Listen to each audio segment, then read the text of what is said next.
জমজমের পানিতে দুইটি দোয়া পরে সন্তানকে খাওয়ান, আপনার সন্তানের মেধা শক্তি আল্লাহ রাব্বুল আলামিন প্রখর থেকে প্রখর করে দিবেন।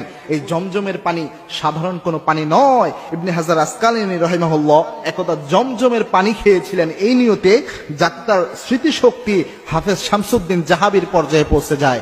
আল্লামা সৈয়দ রাহিমাহুল্লাহ বলেন, এই নিয়তে ইবনে হাজার আসকালানী যখন জমজমের পানি খান, শুধু হাফেজ শামসুদ্দিন জাহাবির মতো নয়, হাফেজ শামসুদ্দিন জাহাবির চেয়ে অনেক বেশি স্মৃতিশক্তি আল্লাহ তার বাড়িয়ে দেয়। শাইখ আলবানীর, আল্লামা ইবনে হাজার আসকালানীর তার এই স্মৃতিশক্তি এর চেয়ে অনেক বেশি বেড়ে যায়। সুতরাং এই স্মৃতিশক্তি বাড়ানোর জন্য জমজমের পানি খুবই গুরুত্বপূর্ণ।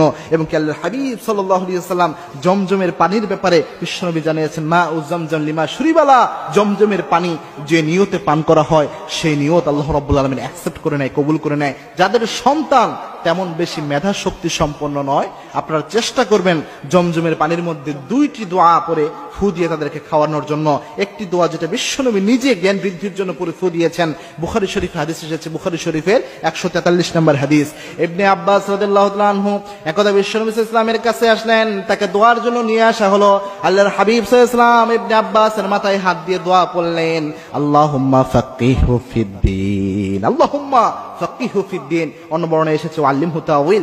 এই দোয়া পড়ে বিশ্বনবী সাল্লাল্লাহু আলাইহি ওয়াসাল্লাম তার মাথায় ফু দিলেন। আপনি যদি শুধু জমজমের পানিতে আল্লাহুম্মা ফাক্কিহু ফিদ্দীন এই দোয়াটুকু পরে ফু দিয়ে আপনার সন্তানকে খাওয়াতে পারেন, আপনার সন্তানের মেধা শক্তি 100% আল্লাহ রাব্বুল আলামিন বাড়িয়ে দিবেন।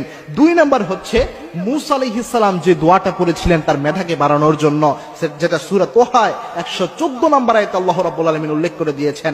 আল্লাহ রাব্বুল আলামিনের কাছে মূসা ইসলাম দোয়া করেন, রব্বি জিদনি ইলমা।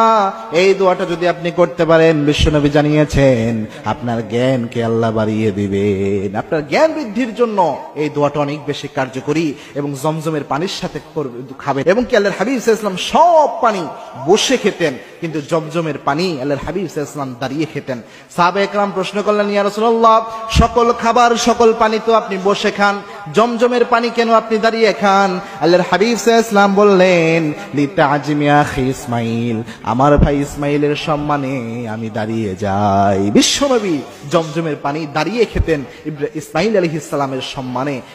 এজন্য দাঁড়িয়ে খাওয়াটাই এটার সুন্নাহ। সুতরাং যখনই জমজমের পানি খাবেন দাঁড়িয়ে খাবেন এবং একটা নিয়ত করে খাবেন, কিবলামুখী হয়ে একটা নিয়ত করে জমজমের পানিটা পান করবেন। আল্লাহ রাব্বুল আলামিন এর বারাকা ইনশাআল্লাহ দান করবেন। দেখেন, এই আমলগুলোর ব্যাপারে আমরা তেমন ওয়াকিবহাল নই। এই আমলগুলো আমরা গুরুত্ব সহকারে সিনসিয়ারলি আমরা নেই না, এবং কি দোয়াগুলো আমরা করি না। মনে রাখবেন, এই সিনসিয়ার দোয়া লাইক এ মিসাইল হামলা করলে যেমন মিস হয় না, দোয়ার মতো দোয়া করতে পারলে সেই দোয়া আল্লাহ রাব্বুল আলামিন খালি হাতে ফেরত দেয় না। এই দোয়াগুলো অবশ্যই সিনসিয়ারলি ইয়াকিনের সাথে মনের মধ্যে দৃঢ় বিশ্বাস নিয়ে আমাদের করা উচিত। তাহলে আল্লাহ রাব্বুল আলামিন এর বারাকা আমাদের দান করে দিবেন।